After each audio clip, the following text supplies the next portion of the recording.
Friends, today I'm here to teach you the chapter number 3, Discovering Tut. The saga continues. This is written by A.R. Williams.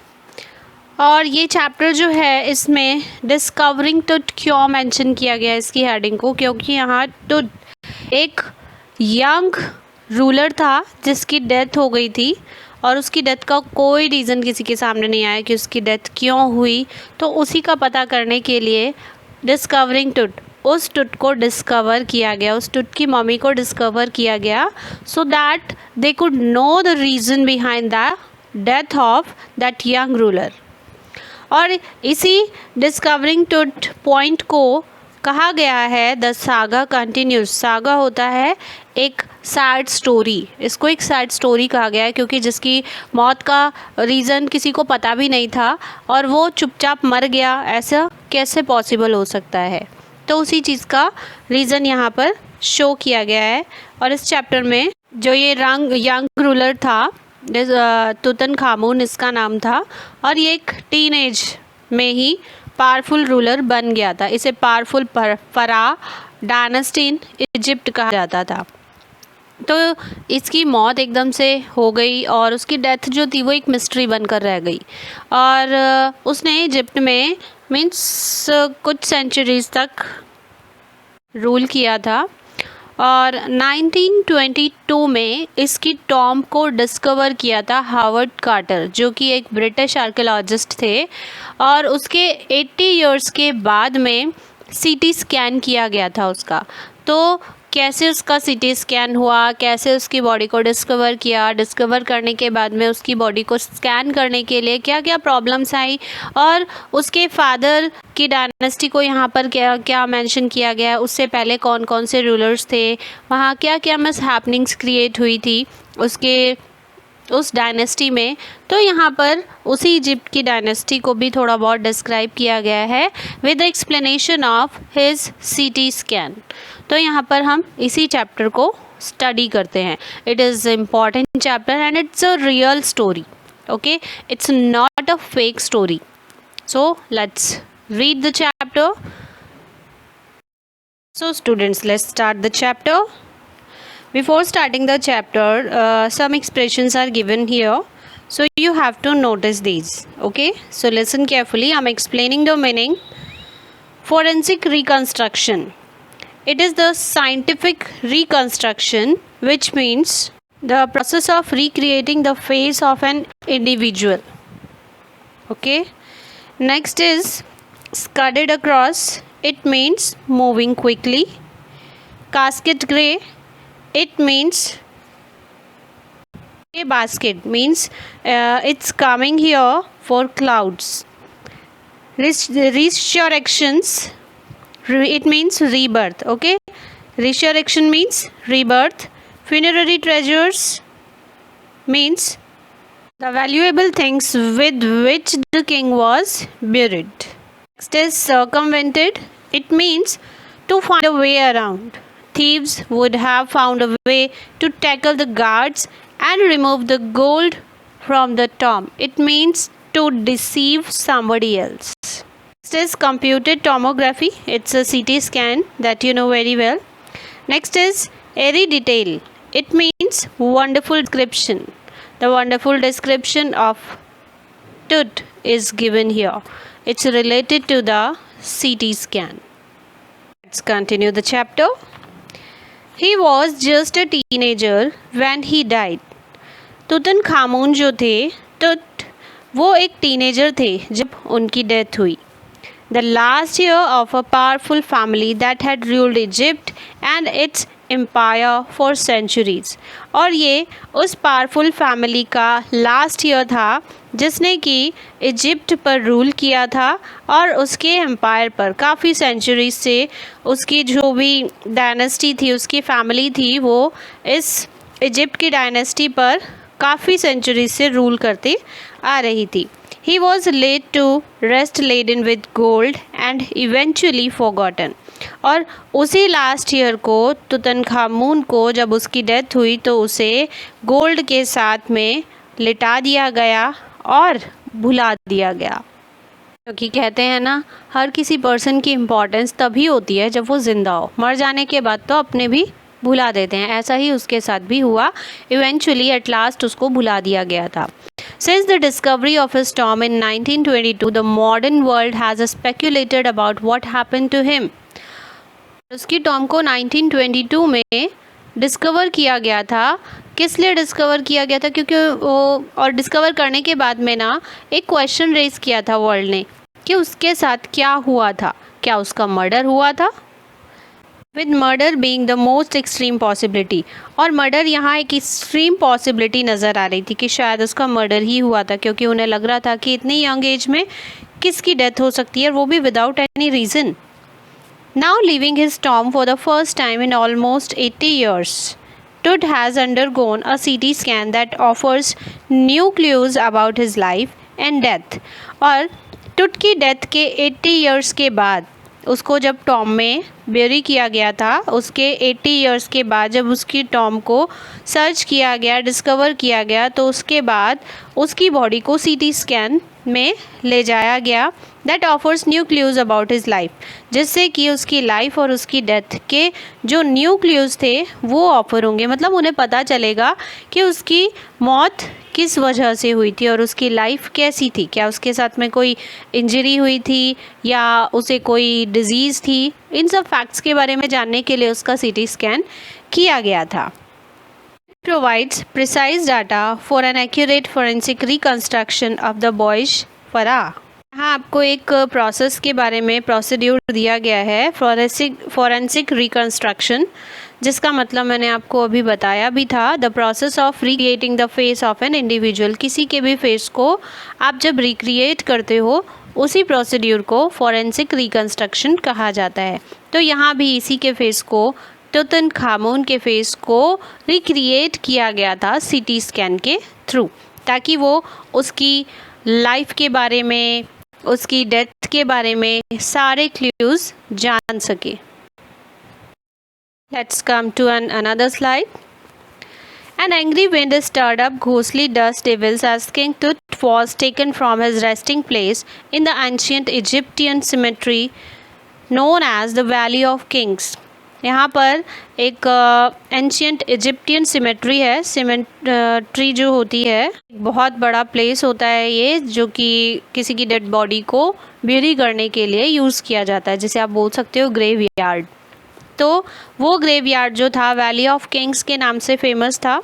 वहीं पर king टुट को bury किया गया था। यहाँ पर मेंशन किया है कि उसको वहाँ अरेस्ट कराया गया था। इट मीन्स उसकी डेड बॉडी को वहाँ पर उसी ग्रेवयार्ड में ब्यूरी किया गया था।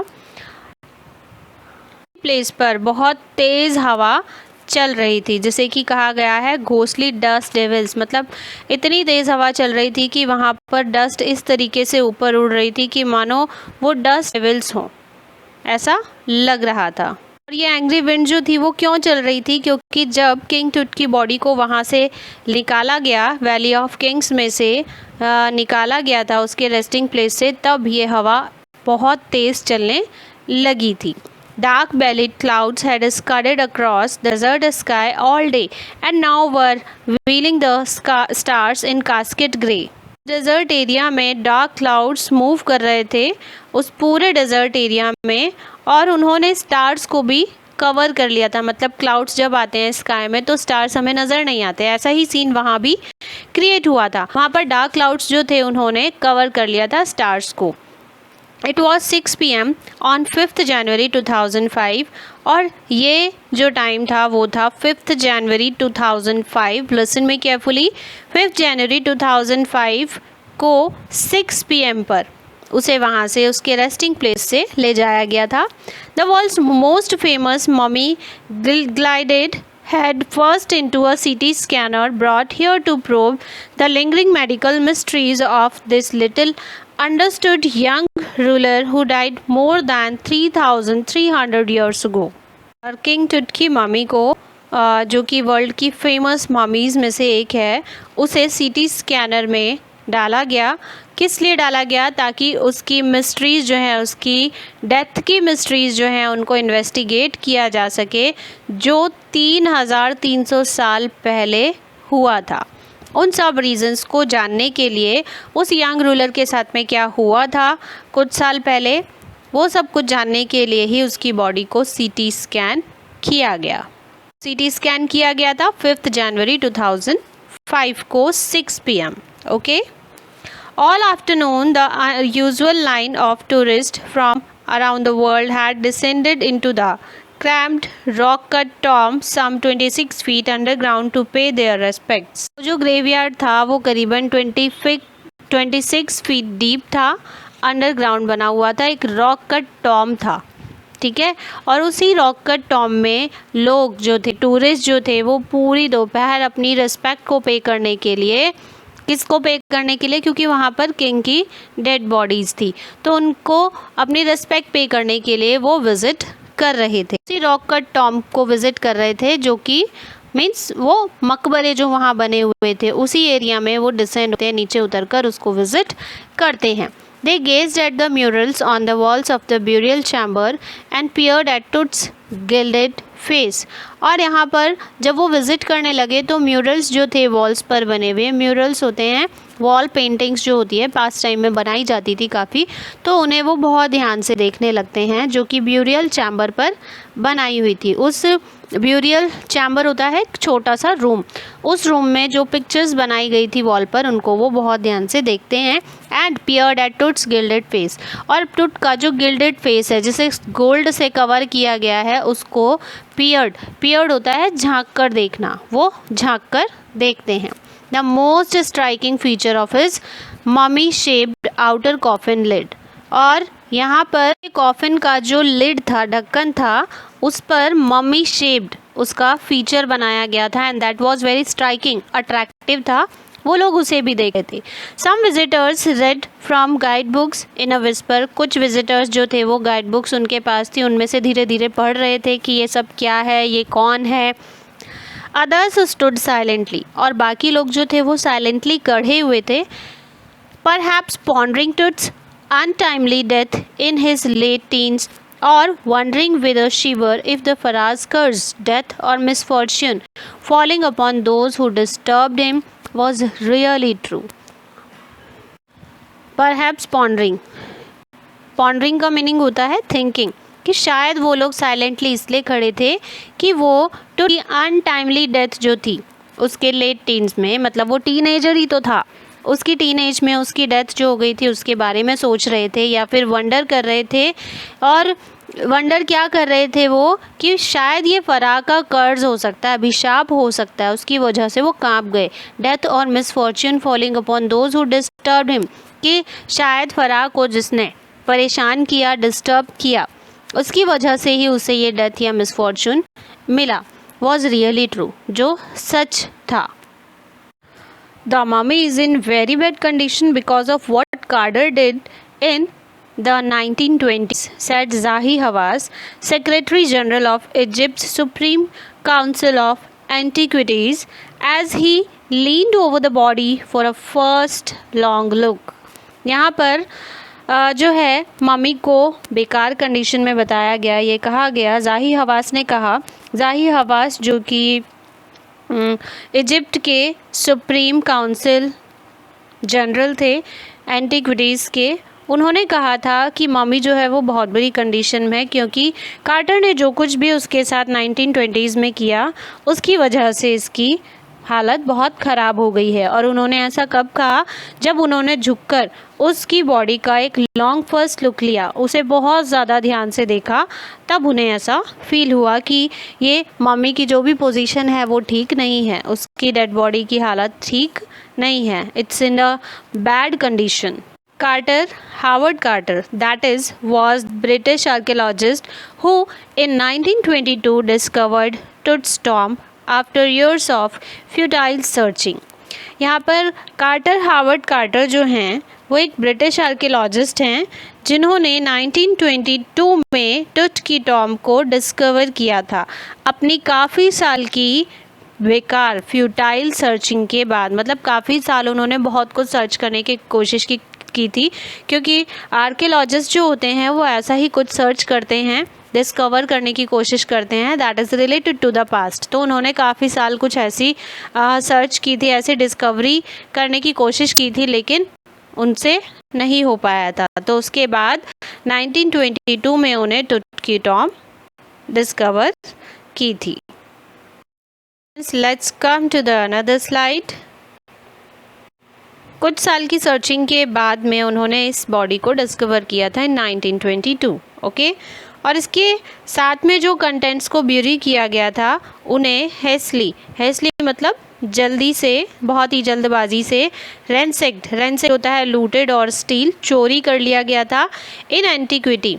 जो वहाँ की एंटीक्विटीज़ थी, उसकी डेड बॉडी के साथ में जो प्रीशियस थिंग्स रखी हुई थी उनको चुरा लिया गया था, वर सरप्राइजिंगली कंप्लीट। और ये बात सरप्राइज़ कर देने वाले है कि अभी भी कंप्लीट थी, मतलब इतनी सारी चीज़ें, प्रीशियस चीज़ें वहाँ उनके साथ में ब्यूरी की गई थी कि आज भी वो मतलब जिस टाइम डिस्कवर किया गया था कि उस टाइम वो प्रीशियस थिंग्स में से काफ़ी सारी प्रीशियस थिंग्स अभी भी उसकी डेड बॉडी के साथ में ही थी।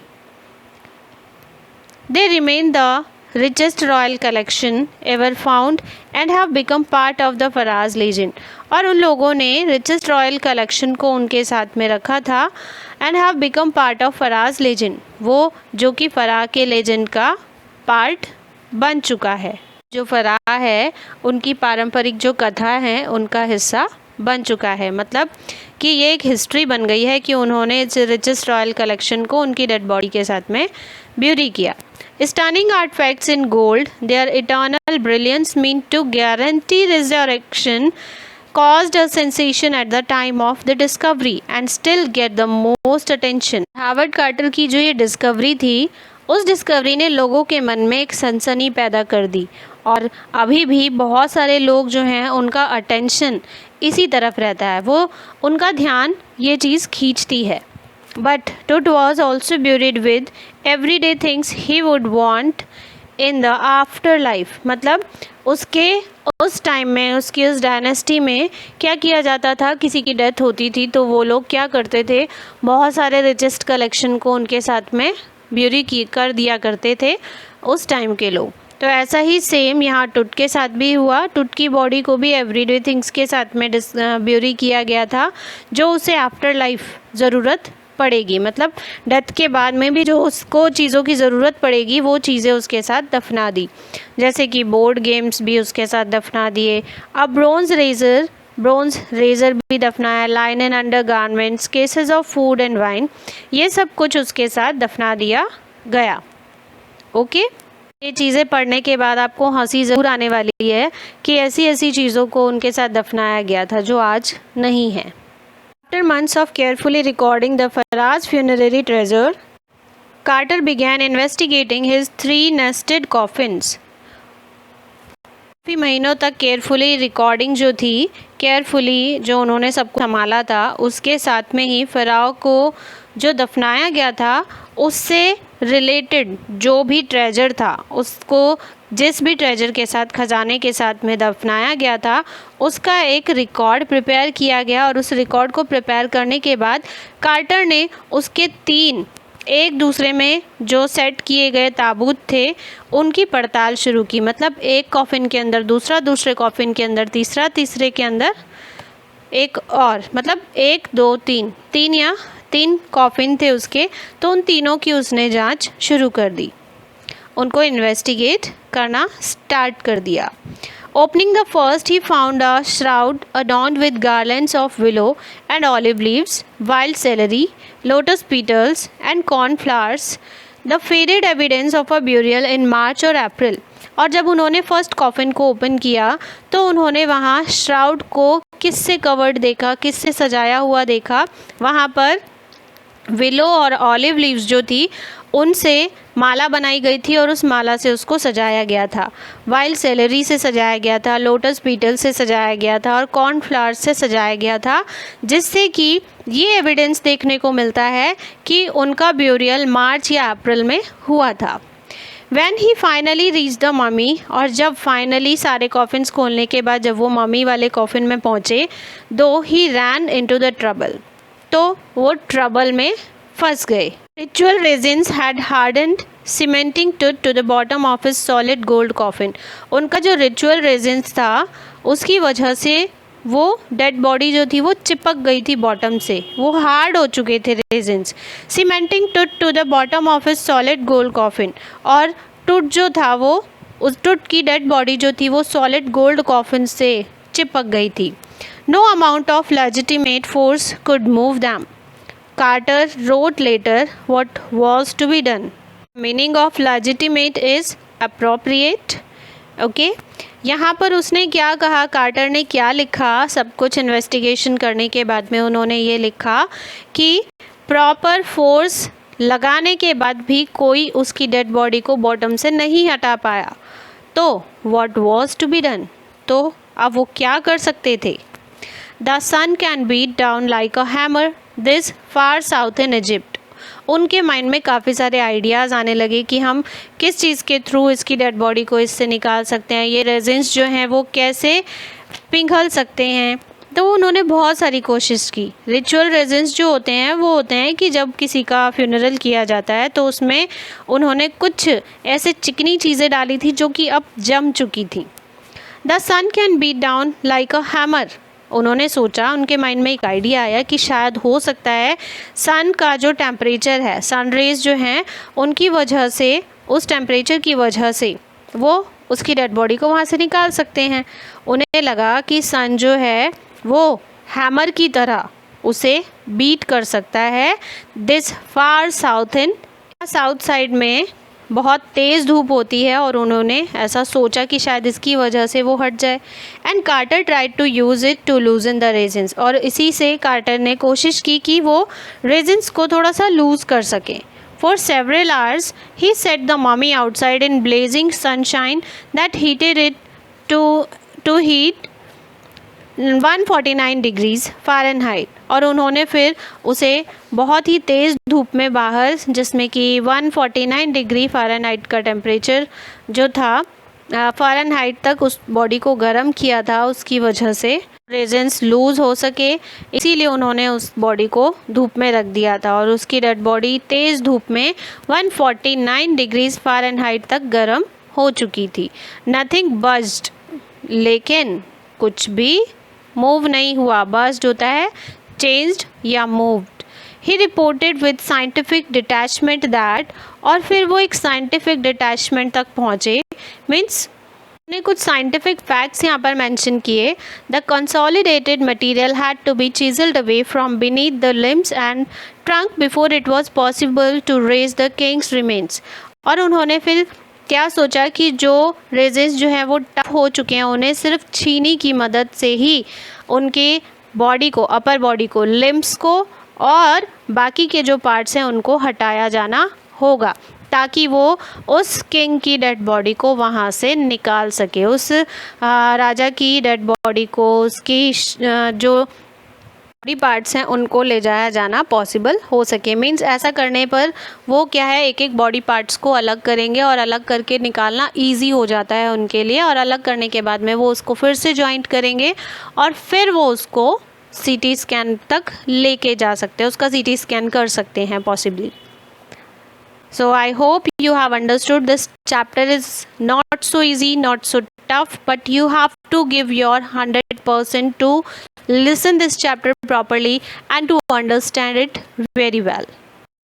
Come to the another slide. इस स्लाइड में आपको एक मैप दिया गया है अफ्रीका का, जिसमें कि इजिप्ट की जो डायनेस्टी है तुतनखामुन की, उसको यहाँ पर शो किया गया है। You can see at the top new kingdom during Tutankhamun's reign 1332 to 1322 BC. Okay, it's in Cairo place. Okay, ये रिवर जो है, नाइल रिवर जो है, उसके जस्ट राइट साइड में आप देख सकते हैं जहाँ पर एक स्टार बनाया गया है। और इस वैली को, इस एरिया को, इस किंगडम को यहाँ पर एक छोटे से बॉक्स में भी मेंशन किया गया है। You can see there tomb of Tutankhamun and at the right side valley of the kings is written. Means ये जो है ग्रेव यार्ड है, ओके, जो यहाँ पर शो किया है, जहाँ पर टॉम्ब मिली थी तुतनखामुन की। Clear? So you can understand it well. यहाँ पर उसके पूरी डायनेस्टी को शो किया गया है अमारना, जो कि आप कमिंग स्लाइड्स में, कमिंग वीडियोस में पता चलेगा आपको कि ये अमारना क्या है, अखेनातन कौन है, थीबेस क्या है, लक्सर क्या है, और ये सब कुछ हम आने वाली वीडियोस में स्टडी करेंगे। तो अभी आप इस मैप को स्टडी कीजिए कि अफ्रीका में कहाँ ये जो डायनेस्टी है तुतनखामुन की वो पड़ती है और कहाँ कौन सा एरिया है। You can see it well. Okay, तो students, I hope you have understood the chapter. इसमें काफ़ी सारी लाइंस जो ऐसी हैं वो आपको कंफ्यूज कर देने वाली है, तो इसीलिए मैं आपसे ये रिक्वेस्ट करूँगी या फिर आपको सजेशन दूँगी कि आप इस चैप्टर को ओपन करें सामने, अपनी बुक्स को ओपन करें सामने और अपनी पेंसिल से वहाँ मेंशन करते जाएं जो टिपिकल वर्ड्स हैं, जो हार्ड वर्ड्स हैं, so that you can learn it easily. आप उस चैप्टर को लर्न कर सकें प्रॉपरली और उसके नोट्स बना सकें और उस चैप्टर को प्रॉपरली अंडरस्टैंड कर सकें ताकि आप उसके आंसर्स रिप्लाई कर सकें। If you have any problem और query then please comment, okay, so that I can solve your problem. Thank you so much, students. Keep learning with good efforts.